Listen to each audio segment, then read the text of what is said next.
Depois de atingir máximas históricas, o Bitcoin despencou em questão de horas e gerou algum pânico ali entre investidores. Para falar desse movimento, entender esse movimento e as perspectivas para a criptomoeda, eu vou conversar agora com a Sara Uska, analista de criptoativos do Bitbank. Sara, boa noite para você, obrigado aqui pela sua participação com a gente. Ô Sara, o que explica na sua leitura esse movimento então dessa semana? Boa noite, Turci. Obrigada pelo convite. Só fazer uma pequena observação que eu não posso deixar de falar, que hoje é o aniversário do Bitcoin. Hoje faz 17 anos que a tecnologia foi criada. Então eu tenho que 17 fazer esse anos. adendo. 17 anos. Então, falar de Bitcoin hoje não tem como sem começar dando esse parabéns aí para ele. Pelo lançamento da tecnologia, tá? Não o dia que a rede começou a rodar, que foi só em janeiro. Mas agora, para a gente falar um pouquinho sobre essa queda do Bitcoin, geralmente, quando a gente tem um corte na taxa de juros por parte ali dos Estados Unidos, o Bitcoin tende a ser valorizado. Então, ele tende a subir porque as pessoas se sentem mais confortáveis a fazer investimentos em ativos de risco. Que não foi o que a gente viu. A gente viu um comportamento um pouco contrário aí nesses últimos dias.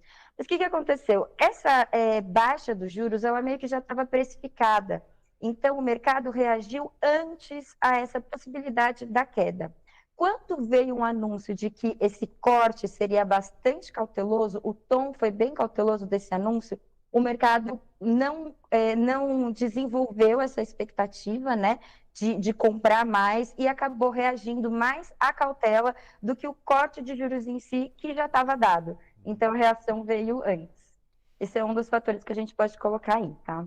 Agora, esse movimento pode ter sido influenciado também pela declaração do presidente do Fed, o Jerome Powell, né? Porque ao mesmo tempo em que houve o corte dos juros, que já estava precificado e amplamente esperado por praticamente todo o mercado financeiro, Powell, ele jogou um pouco de água fria na expectativa do mercado para um outro corte em dezembro, né? Disse ali com as palavras dele que esse corte em dezembro não está dado, não está garantido, que existem visões diferentes dentro do Fed e a gente está vendo essa visão sendo reforçada por outros integrantes da diretoria do Fed, né? Será que essa menor probabilidade de redução de novo dos juros, agora em dezembro, foi responsável por esse movimento também? Ah, com certeza.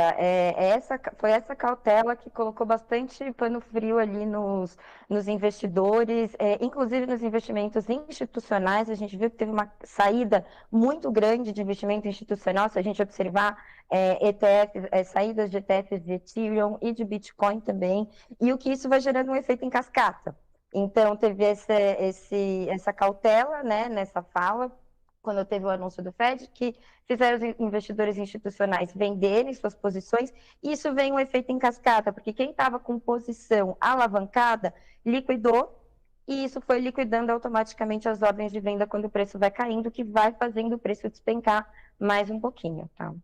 Ô, Sara, eu estou me lembrando agora que nesses últimos dias também o ouro caiu bastante e muitos analistas têm visto uma correlação positiva entre as variações do Bitcoin e do ouro.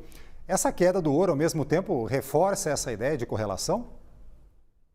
Olha, eu acredito que sim, que dá uma reforçada. A gente compara muito, né, o Bitcoin como ouro digital, e tem duas possibilidades. Quando tem mais apetite a risco, as pessoas vão para criptomoedas, mas também quando eles querem alguma segurança, elas partem também para o ouro. Então a gente pode ver esses dois ativos agindo de forma paralela, indo para o mesmo lado, ou às vezes tem essa diferença também, vai depender muito do mercado.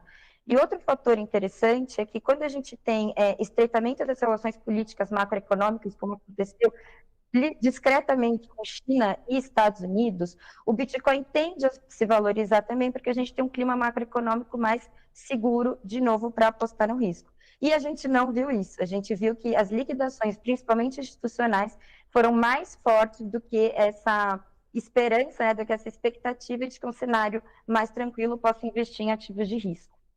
E que tipo de perspectiva a gente poderia ter para o Bitcoin? Sim, essa queda, né? Se a gente for olhar para o mercado em si, essa queda foi uma queda, mas não foi uma queda tão acentuada assim, né? O Bitcoin ele é volátil, as criptomoedas elas são voláteis e a gente já viu quedas, correções muito maiores. Então, eu diria que não é nada para pânico, né? O Bitcoin ele corrige, o que vai ditar aí são dois cenários que a gente tem que observar, que são sim, que é o cenário macroeconômico, então entender como estão essas relações geopolíticas, principalmente olhando para os Estados Unidos sempre, e os ETFs, o investimento institucional, né? Porque é ali que está o dinheiro grande, que a gente fala, as compras são grandes, as vendas são grandes, então para a gente observar esses dois fatores é que a gente vai dizer como é que vai se comportar a moeda. Mas eu diria que não é um grande susto, assim, olhando o histórico do Bitcoin. Esse ano, ele não está mostrando uma volatilidade tão absurda, assim. Faz esses últimos meses, mais ou menos, a gente não vê saindo do 100 mil, 110 mil para 125 mil dólares. Fica mais ou menos nessa faixa e a gente ainda está nela, tá? Faz tempo que a gente não cai do 100. Um dos fatores que vem sendo apontados aí pelos analistas como responsáveis pela alta do Bitcoin é o movimento de bancos centrais pelo mundo comprando a criptomoeda. Esse movimento continua, ou seja, a gente tem um vetor forte de demanda ainda para pelo menos sustentar um patamar elevado do Bitcoin? Eu acredito que sim. A regulamentação das criptomoedas ela está avançando de forma acelerada no mundo todo. Então a gente já vê Japão, América Latina aqui, Brasil mesmo está para sair ainda esse ano, segundo o anúncio do nosso Banco Central ali, as divulgações.